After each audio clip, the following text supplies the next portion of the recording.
Good afternoon to you, and we're coming to you live from our studios here in Kokomlemle, Accra. This is Joy News, and you're welcome to Ghana's leading business analysis program, Beyond the Numbers. This is the only show dedicated for the market development, bringing you updates on deals and key headlines shaping your business today. My name is Winston Tack, and I'm doing this with... I am Michelle Lejakum. Now, Winston, in the last few days, one big story that hit us is the issue of tomato.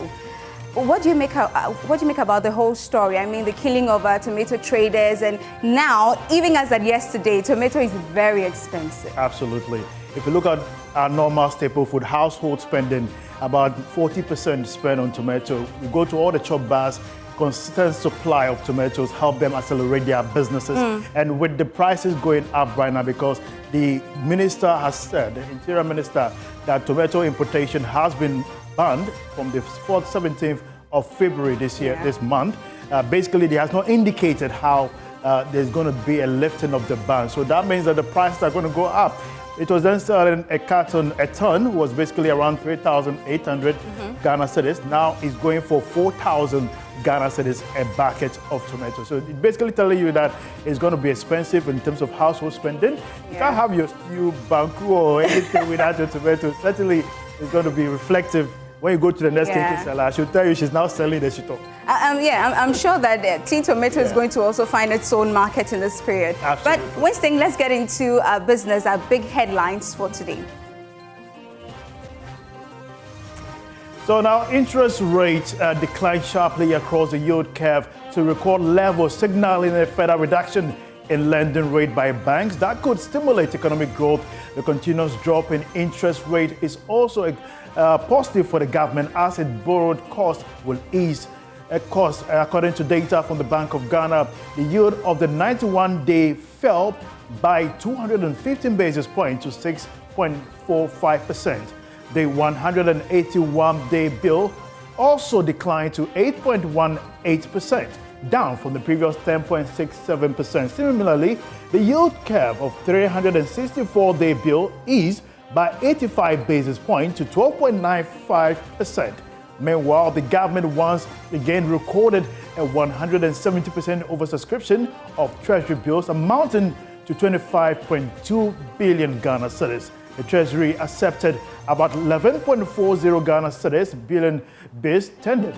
The target for the auction was estimated at 9.3 billion Ghana cedis. Michelle? Well, Winston, the Minister for Labour, Jobs and Employment, Rashid Pelpo, has asserted that Ghana's economic position on the continent has strengthened significantly under the leadership of President John Dramani Mahama. Now, according to Dr. Pelpo, Ghana has moved from the 10th richest country in Africa to the 8th within a year, with its gross domestic product, GDP, now exceeding 100 billion Ghana cedis. He described the development as evidence of renewed economic direction and stability. Dr. Pelpo added that the government remains determined to consolidate the gains made so far, noting that job creation and targeted labor policies will be central to sustaining growth and improving living standards across the country. Now, the total revenue in grant for the first 11 months of 2025 stood at 187.87 billion Ghana cedis, representing about 13.4% of gross domestic product, that is GDP. This fell off the target of 201.37 billion Ghana cedis, approximately 14.4% of GDP. According to the January 2026 Monetary Policy Report by the Bank of Ghana, domestic revenue totaled 186.56 billion Ghana cedis, representing 13.3% of GDP over the period. This was below the target of 199.09 billion Ghana cedis, about 14.2% of GDP. Importantly, the revenue outcomes reflected poor performance in tax revenue, oil and gas receipts, as well as grants. Non-oil tax revenue, comprising tax on income and property, domestic goods and services, and international trade, excluding oil and gas-related taxes, amounted to 149.16 billion Ghana cedis, representing 10.7% of GDP. This was lower than a target of 156 billion, which represented 11.2% of GDP. Michelle? Well, we're staying away from that, the number of jobs advertised in selected print and online media, which partially gauges labor demand in the economy, declined in 2025 compared with the corresponding period a year earlier. In total, 2,615 job advertisements were recorded, compared to 2,725 for the same period in 2024, indicating a 4.0% year-on-year decline. According to the January 2026 Monetary Policy Report, similarly, on a month-on-month basis, the number of job vacancies in December 2025 dipped by 4.8% from the 2,746 jobs advertised in November 2025. Cumulatively, for 2025, the total number of advertised jobs declined marginally to 35,546 compared with 35,810 recorded in 2024. Now, away from that, Data Bank research has warned that the weak consumption and high unemployment pose a greater threat to economic recovery amid ongoing fiscal consolidation efforts. It noted that softer credit conditions could help revive businesses and facilitate the resolution of legacy debt through refinancing mechanisms. The Bank of Ghana cut its policy rate by 250 basis points to 15.5% in January 2025, despite an elevated non-performing loan ratio, excluding provisional losses of between 20% and 23% in the banking sector. In its 2026 economic outlook, Data Bank research stated that the Ghana's labor market remains weak and the job creation may take a time to materialize. Well, let's head on and also talk about the Ghanaian electricity consumers. You know, they may have overpaid an estimated of an estimation of about 1.5 billion Ghana cedis in the fourth quarter of 2025 due to inflated exchange rate and inflation assumptions used in tariff calculations, according to a policy review by the Center for Environmental Management and Sustainable Energy. Now, the report contends that prevailing economic conditions justify a double-digit reduction in electricity tariffs, potentially about 11% in the first quarter of 2026. At the center of the issue is the methodology adopted by the Public Utilities Regulatory Commission, PURC, which used a projected exchange rate of 11 Ghana cedis 97 pesos to the dollar for the fourth quarter of 2025. This was further adjusted to 12 Ghana cedis 37 pesos to account for under-recovery claims.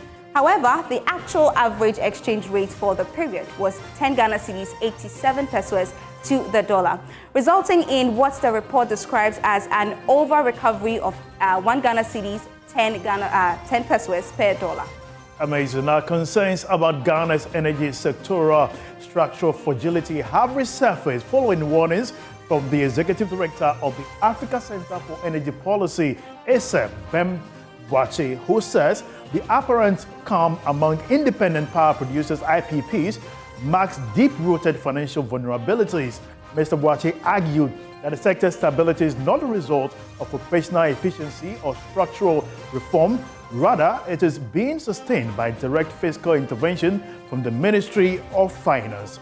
According to him, the absence of public agitation from the IPPs should not be interpreted as proof that the sector's financial problems have been resolved. Mr. Boakye disclosed that the cost of gas supply to the power sector is almost entirely borne by the state. Well, away from that, President John Dramani Mahama has stated that reducing steel imports by even 20% to 30% annually could save Ghana hundreds of millions of dollars, underscoring the importance of industrial self-reliance. President Mahama made the remarks during the commissioning of the B5 Plus Limited steel manufacturing plant, highlighting the plant's role in strengthening domestic steel production. Now, Ghana's annual steel demand is estimated at over 1.2 million metric tons, driven primarily by the construction, energy, mining, and manufacturing sectors. Historically, much of this demand has been met through imports, placing pressure on the country's foreign exchange reserves. Winston? Yes. Now we've got more on the show for you on the market world, which is next. Let's wrap up the trading week together. This is Beyond the Numbers. My name is Winston Tack, and I'm doing this with... I am Michelle Ejekun. We'll be right back. Stay tuned for the Market Watch. This is the Market Watch on Beyond the Numbers. We're going straight to the numbers to assess what is happening on the Ghana Stock Exchange market and as well as the financial market. What is trading closed the week last week, as well as what to expect this week, and which companies are likely to trade much better on the stock market today. We'll be joined by Grace Menayum, the research analyst with Databank Research, and also John Nani with FinCap Securities, who will also be giving us some insight on the market. Let's start with Grace, who is joining us now on Beyond the Numbers. Grace, it's good to have you. How's the week going? It's well. Started on a good note. I'm hoping it will end on a good note too. I like the mood right there. Now tell us about the week started. Let's say today, how did the week close for you last week? Were you having some expectation and projection? We started last week, Monday, assessing some key performers. Did they actually meet expectation of the market? Yes, thank you for having me once again. Yes, just as we expected some counters to gain last week, by Friday, we saw those counters gain and even more.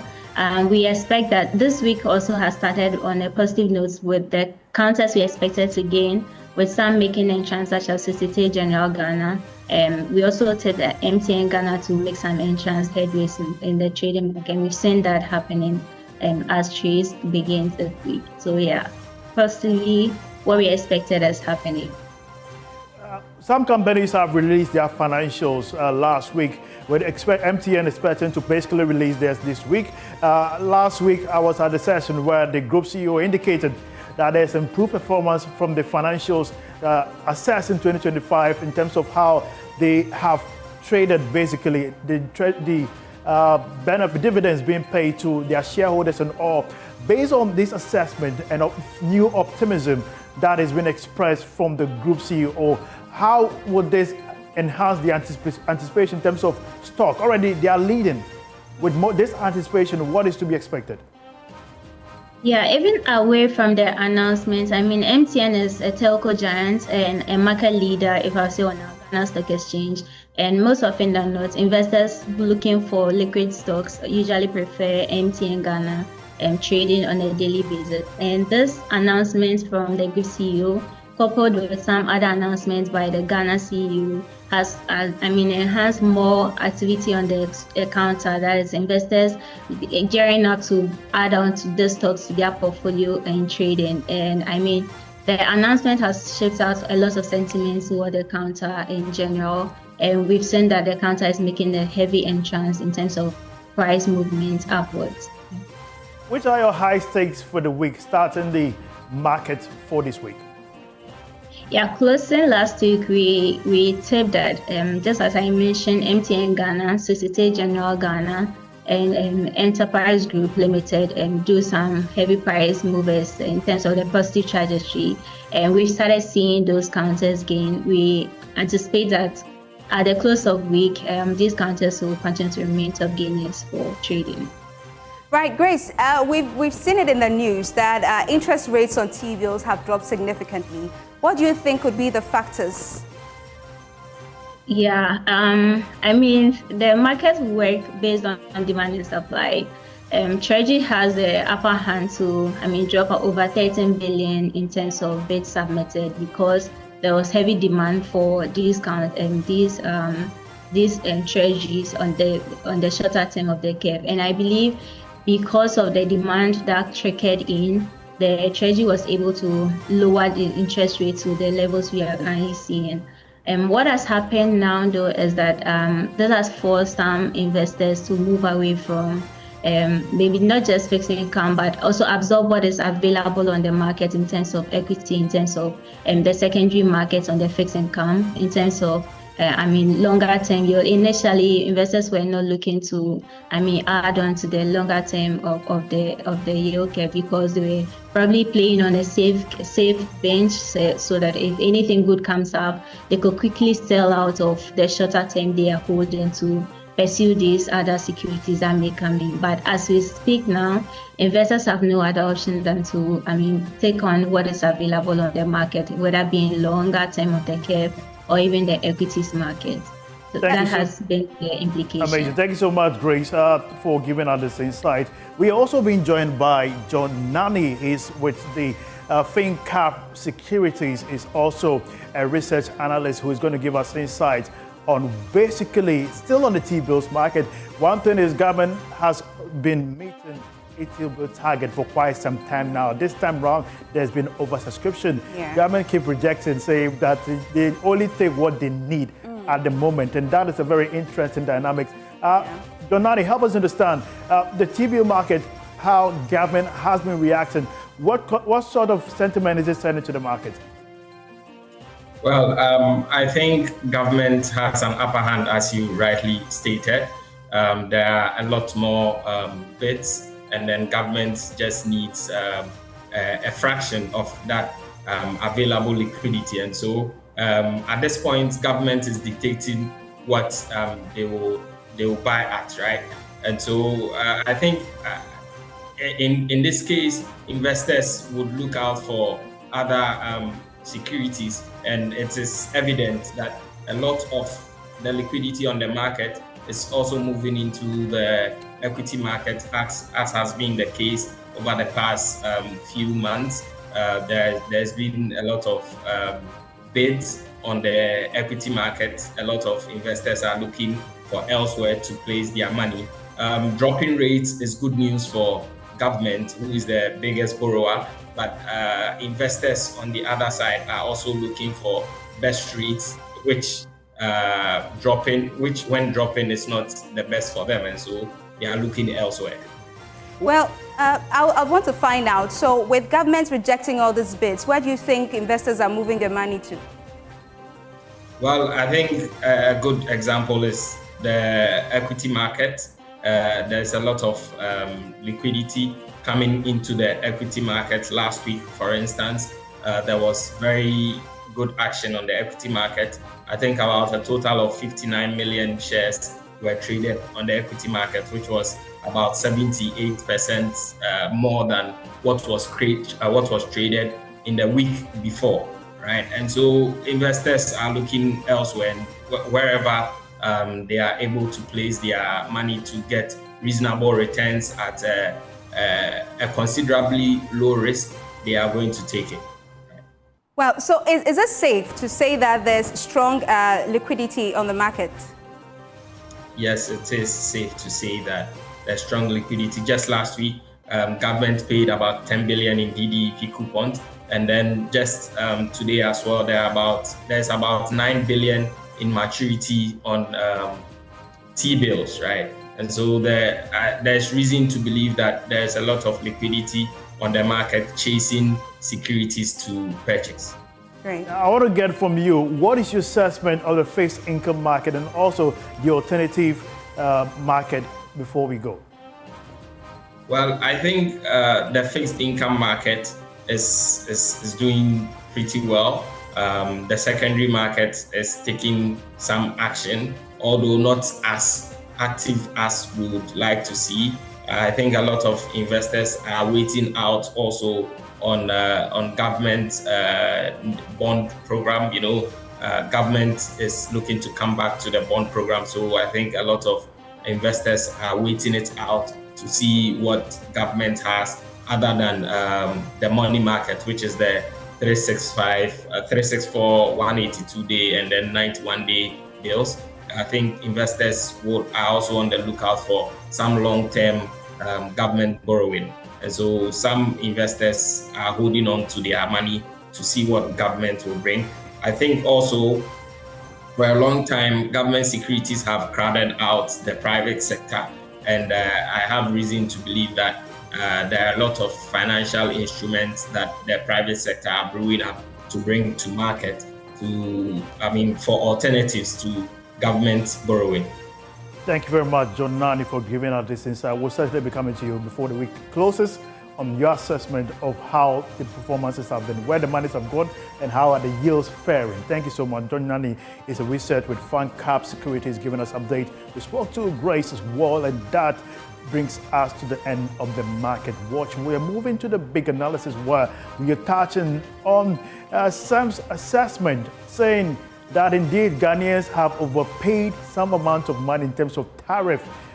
This year, the assess, the PURC has made some projections of electricity that are basically not aligning with their current reality in 2025. So we'll be breaking it down here on Beyond the Numbers. Also, tomato farmers or importers assessment, how much we import annually, its impact and implication is what we're doing next on Big Analysis. So stay tuned, we'll be right back.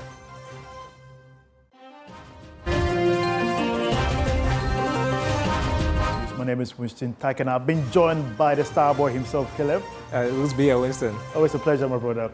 So I'm sure over the past few weeks, one complaint that has been constant I've been getting for ECG consumers is how fast their prepaid has been going. Some say normally they buy 1,000 a month, but it appears that now they have to buy double the price, and they don't know how fast they've checked their appliances and all that. So certainly we have to go back to ECG and ask them what is the new adjustment they've been going through, or that maybe consumers don't know. But the Center for Environmental Management and Sustainable Energy has released the data saying that consumers have been overpaying more than 1.5 million in terms of, I say over 11% in terms of what they are supposed to pay in terms of tariffs. And so they released a research to that effect. We'll go through the research and speak to the Executive Director of CEMSE, Benjamin Isia, who will be joining us live on Zoom. But before we begin with Ben, let's start with the numbers. And numbers always speak. Now, Caleb, PURC tariff adjustment. Over the years they've been doing this, what has been the assessment so far? So whenever there's a conversation about tariffs going up, the conversation is that because we are under an IMF program, we are compelled to increase the tariff every quarter. That's not true. Because in the agreements we have, and this is not just with the IMF, but... No, I didn't get the first line. I said, that is not true. No, that's not true. That you are refuting that claim that the quarterly adjustment is mandatory. Is that what you say? No, so we are supposed to have a quarterly adjustment, yes. But then the conversation usually is that every quarter prices are supposed to go up, okay, which is not true. So the adjustments means prices can go up or they can come down. Now, people say we have an agreement with the IMF to increase prices every quarter, and that's why I'm saying that that's not true. Because what we agree with the IMF, and not just the IMF, but the entire energy sector, there's a recovery policy document that the government is working with. Now, that policy document says every 3 months, we check the factors, and we'll get to the factors. We check the factors that goes into pricing your tariff for water and electricity. And then depending on those factors for that particular quarter, we adjust the tariffs. So you can either go up or go down. That's what adjustment means. Either you increase the tariffs for a certain quarter or come down. So the government or PURC or Energy Ministry is not compelled to increase the tariffs every quarter. That's not true. Because this is what we agree with the IMF, and then it's about an adjustment and not an increment. So what the IMF said is implement quarterly tariff adjustment consistent with the 2022-2025 electricity and water major review, tariff review, and related guidelines, while publishing technical notes to justify tariffs. So they have to justify exactly every tariff adjustment. So now if you increase it, PRC has to tell us exactly why they decided to increase the tariff for a particular quarter. If they reduce, again, they have to publish decision notes telling us exactly why that happened. Now if you go to the factors that make up the quarterly adjustments, there are about 4 primary of them. We have the exchange rates, we have the inflation rates, the natural gas prices, and then electricity generation mix. Great. I don't know if you remember this, but somewhere last year, I think in the 3rd quarter, PRC surprisingly increased the tariffs for that quarter, and I think the 3rd quarter. And then we did an analysis that if you look at all the 4 main factors, it pointed to a downward trajectory, not an increment. Yeah. But then PRC decided to add a particular factor to the main 4 we have here. So in that particular quarter, is that the case, or this was a different one? So they added outstanding recoverables to the 4 main factors. So 1, 2, 3, 4 pointed to a downward or reduction in tariffs, but then because there was a reduction in tariffs, and then PRC has some legacy debt to take care of and all of that, they decided to increase the tariffs because of that new cost item they added. So again, These are the four main items. And if you look at the macroeconomic conditions, exchange rates have been doing very well. Inflation rates beat expectations last year. Natural gas prices are very subdued. They're on a downward trajectory, but they've been going up a bit, but they're still very low. And then the generation mix has been almost the same. Okay. I think about 70% thermal and then 30% hydro. Yes. So if you look at the main factors, the price of the electricity tariffs should not go up too much. Now, what the center is saying is that last year, some of the projections that ECG and PRC made for the fourth quarter, that's for CD and then inflation rates, it was exceeded by so many folds, because the exchange rate that PRC was working with was almost close to 12 cedis. But we ended 2025 at 10.4. Again, inflation rate was very high, but then we ended inflation at almost 5% at the end of 2025. So the two main factors that went into the decision to increase prices in the last quarter, yes, were they don't meet expectations, and they performed very well. So the center is saying that because we met expectations, there have been some savings to PRC. So in the first quarter of 2026, do not increase tariffs, because again, the cedi, even though the cedi is weakened a bit, it's still very strong. I think about 10.9, 11 cedis to $1.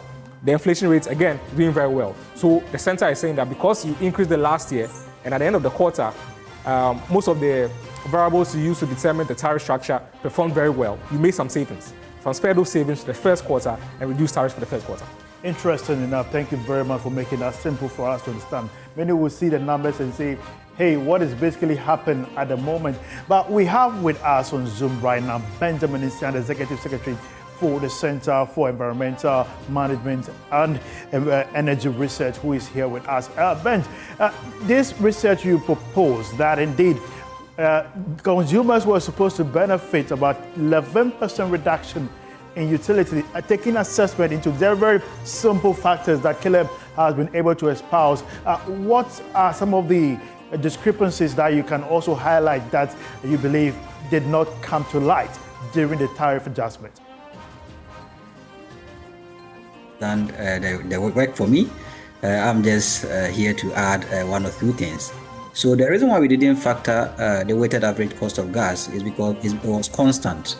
The price of that was $7.71 per British thermal unit. It was the same in the third quarter as well as the same in the fourth quarter. The sources of energy was constant, the same in the third quarter and also the same in the fourth quarter. So in the third quarter, the source of energy was 71 for thermal and then 29 for hydro. So if you are computing figures, you don't use that. You use the variable indicators, which are the inflation and on the exchange rate. And as he stated, we realized that when in the third quarter, when there was under recoveries, they were passed through onto the fourth quarter. I think there was another under recovery of about 37 pesos. The PRC added that to the fourth quarter tariff adjustment. That is why the fourth quarter exchange rate used was around 12 Ghana cedis 37 to the dollar. So if there are under recoveries and that are made as a pass-through cost to the end user, when there are over recoveries too, we think that those should be also a savings, a pass-through savings or a pass-through benefit to the end user. However, based on the experience we've observed since May, which started the first and second quarters tariff adjustment, PRC has never passed this savings or benefit as a true put to the end user. And I think that is an unfair practice by the regulator, because as he indicated, any of the World Bank reports or any of the IMF reports does not say that there must always be upward adjustment. There must be downward adjustment depending on the macroeconomic indicators or the market-driven indicators as stipulated. However, if you look at the third quarter, Winston, we were expecting that prices of electricity decrease, but PRC brought in 3 or 4 items. They said that we're going to procure fuel and we needed to pay 27% of that procurement, forgetting that same period, government of Ghana wanted to introduce 1 Ghana cedi on fuel to procure fuel for the state.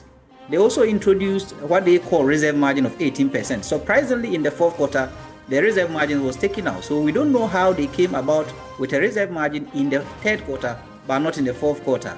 Also, when the other item they also added was debt, a liability of about 400 million Ghana cedis for the fourth and third quarters of 2024. However, there was supposed to be a windfall. Now, if you look at the first and second quarter tariff adjustment, the PRC used 16 Ghana cedis, that's 15 Ghana cedis, 69 pesos to the dollar to set. However, by June, the dollar was around 10 Ghana cedis, 30 pesos. So there was an over recovery of about 32%. But these were not factored in the third quarter tariff adjustment because they came with these claims. So our claim here is that PURC has never been fair to the electricity end user locally. They are always on the side of the utilities. But unfortunately, these tariff adjustments have not also improved revenue collections at the utilities. Based on the cash waterfall mechanism reports, we've seen that the baseline before the tariff adjustments in May, that is 3rd May, the revenue mobilized by ECG for the month of April was 1.4. As we speak, through several tariff adjustments, as at October, revenues are still around 1.3 billion. The peak revenue for ECG was in June, 1.6 billion. So all these increments have not also resulted in revenue improvement for these utilities. What it means is that we are flopping the dead horse. We are not solving the problem, and the problem. Ben, I want to hear from you. With this assessment and the outcome you've just deduced, does it support the claim or the approach by the Energy Minister for the privatization and the distribution aspects that they are trying to roll out? And there's already committee meetings going on behind the scenes before the full rollout. It entirely does, because as you speak, ECG doesn't have the money. Like, they don't have the liquidity. They are in liability of about 60 billion. So if a private person doesn't come in or investor doesn't come in to inject some form of liquidity, they will not be able to improve their revenue collection. They can't do it. And that is why the data is showing what it is showing. Because today, they cannot procure the technology to improve revenue collection.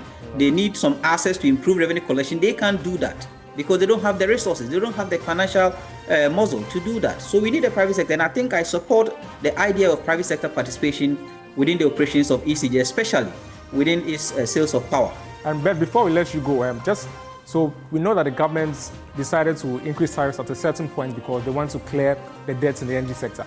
Now we know the debt is about $3 billion, give or take, depending on the legacy debt you add. So can it be justified that because there are some savings from the exchange rates and inflation, the government decides to keep tariffs where they are to be able to clear the sector debts and ensure efficiency in the sector? Is that justifiable? I think with respect to that, there are misleading reports in the media. Those legacy debt after 2019, when the World Bank published the Energy Sector Recovery Program report, the annual debt was expected to be around 2 billion, and that was factored based on our exchange rate then. As we speak, we are made to believe that those debts have been cleared because those debts were cleared through some revenues made from the petroleum sector, that's the levies made in the petroleum sector. So we are made to believe that there are no more legacy debt. I think the finance minister made mention of that when he presented the 2026 budget. He made mention that now debt are current. And if you say debt are current, means that we don't owe anybody in the sector. And if there are even debt for us to pay, the petroleum levies will be able to defray some of these debt. So windfall must pass through, or savings must pass through, or any form of over recovery must pass through the end user. However, to do their own things. Our third expectation in the article we brought out was that in the first quarter of 2026, the expectation is that prices must also decline because one, the market driven indicators have always been constant. That's the energy source, and then the weighted average cost of gas have been constant. However, the cedi has appreciated. For example, if you use 12 Ghana cedis 37 in the fourth quarter, today as we speak, the cedi is around 11 Ghana cedis. So there's an excess of about 1 Ghana cedi. If you use inflation of about 12, today as we speak, inflation average for this quarter is around 3.4. So they must also decrease end user tariff for the first quarter of 2026. Thank you very much, Benjamin Sia is Executive Director for the Center for Environmental Management, Sustainable Energy, for giving us insight. And certainly, with all this being said, going into the next quarter, PURC, everyone will be looking forward to the factors under consideration in 2026 and how it will influence the next tariff review. Thank you for that insight. Now, the big number behind us right now is 38%. What does this mean? You go buy Banku, Kenke, and you fill the tomatoes. Without tomatoes in the shito cannot balance. Without tomato in anything you cook in our household commodities, about 40% use tomatoes, and that is a very interesting number. And certainly, its implication is quite wide across the country. How sufficient are we in terms of supply? So Ghana's total demand for tomatoes, the country only meets 38%. So if the country needs 100 tomatoes, we can only produce 38 of that. So about 62% or 62 tomatoes needs to be imported. So this is basically a very simple understanding of why we are where we are today. Now, Ghana produces just 38% of the tomatoes we need.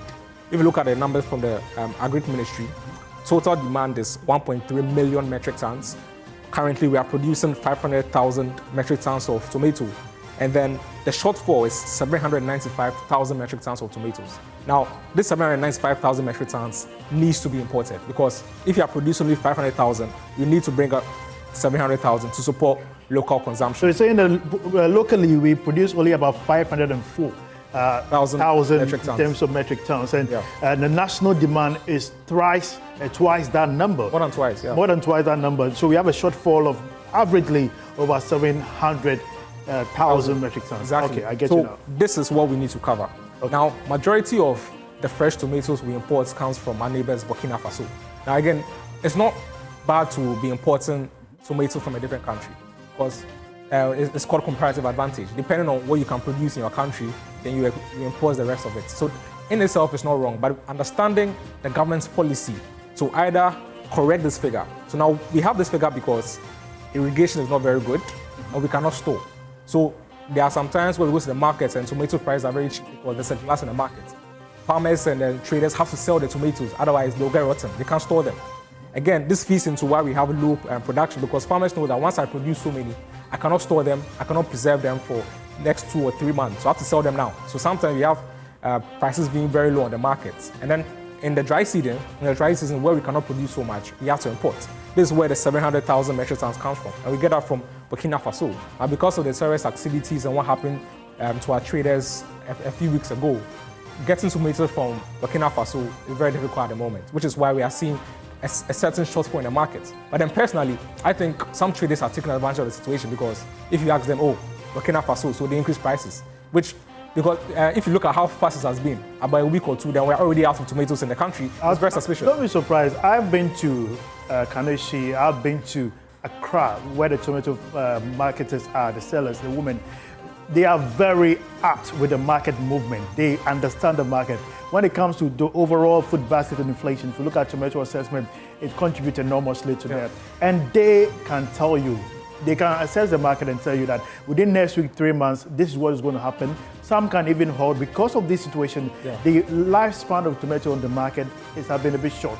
Some complain that due to the seed, the kind of seed we use in our tomato planting in Ghana are basically GMO related and do not have the capacity to sustain our weather condition, and therefore transporting it from the farmlands to the marketplace, there are challenges. The roads are bad, and these are the factors they've considered, and therefore they are unable to get or buy from our local farmers. It is less costly because looking at from Burkina Faso, going to the towns in Tamale, bringing it down south through Kumasi to other parts of Ghana, meeting the demands in those regions. Tamale, Accra, Takrady, these are the huge markets that absorb these fresh tomatoes. Yes, and if you look at the shortfall we have, 700,000, that's about 60% of Ghana's total consumption. We import majority of that from, like I said, Burkina Faso and some European countries. For fresh tomatoes, in 2024, we imported $22 million for fresh tomatoes. And for processed tomatoes, we had $77 million. If you look at our importation of tomato products, majority of it comes from processed tomatoes.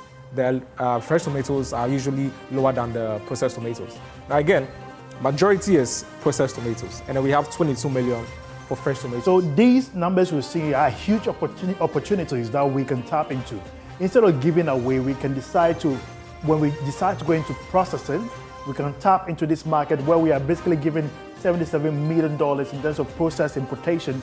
If we decide to have local processors, we can meet domestic demand and make sure our farmers do not have huge post-harvest losses, as we said earlier. With that being said, there should be a structure. We're sure to see the Minister of Trade and Industry come into this conversation going forward. Exactly, and like I said earlier, importing from your neighbors is not really a problem because we also export some of our products to other neighbors. But the problem is understanding Ghana's policy framework. So we have a shortfall in tomato. What are we doing about it? What's the cause of the current shortfall in tomato? Is it lack of land? Is it lack of irrigation? If there are factors that the government can support, the government should support them. If it's about irrigation, because we don't have rainfall all year round, getting irrigation, getting storage, because storage is another problem. Because sometimes farmers complain that there's a glut in the market. There shouldn't be a glut when you have proper storage facilities. So once you are able to plug the holes in where Ghana is falling short, that's irrigation, proper seedlings like you mentioned, and and storage, we should not be having about 62% of our tomatoes being imported. Once you take care of that, then we can focus on processing, because if there's a glut somewhere, it means that glut can be fed into manufacturing. If we have, and we have about 77 million of that being imported, processed tomatoes. If we have manufacturing plans to take care of that, I mean, then the country should not so much rely on Burkina Faso and other countries when there's problem there, because relying so heavily on one market means that if there's a disruption in that market, Ghanaians feel the pinch so hard. You know, the interesting thing about, when we started the year, we were making assessments of the government's performance in 2025.